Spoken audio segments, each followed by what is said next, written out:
Hello guys, আসসালামু আলাইকুম। আজ আমি আপনারা দেখাইলাম পেয়ারা মাখার। এটা একদম সহজ। আমি থাকি এই পেয়ারাটা দইয়া এবং নোংরা জায়গাটা ফালাইয়া শুধুমাত্র সামনে লইয়া আইছি, ক্যামেরার সামনে সব কিছু পরিষ্কার করিয়া। এখন শুধু খাটাটা দেখাইলাম। আর এখন আমি শুরু করে দিছি খাটা। তো এটার ভিতরের বিচিটা অনেক শক্ত, ওটার লাগে এটা খাটতে কিন্তু অনেক সময় লাগে, মানে অনেক শক্তি লাগে।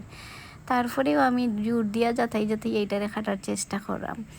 তো এর ফাঁকে দিয়ে হইয়ার যারা আমার এই কাজটা ফেসবুক পেজ থেকে দেখবা, পেজে নতুন হইলে প্লিজ আমার পেজটা ফলো করে লিবা, লাইক কমেন্ট করবা আর বেশি বেশি শেয়ার করবা।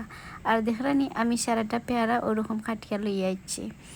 এখন আমি বাকি উপকরণ রেডি করিলে, আর এখানে আমি নিয়েছি কিছু তেঁতুল, দিয়া দিলাম লাল মরিচের গুঁড়া, তারপরে দিয়া দিলাম লবণ, দিয়া এগুন্তরে মাখাই লাইমু।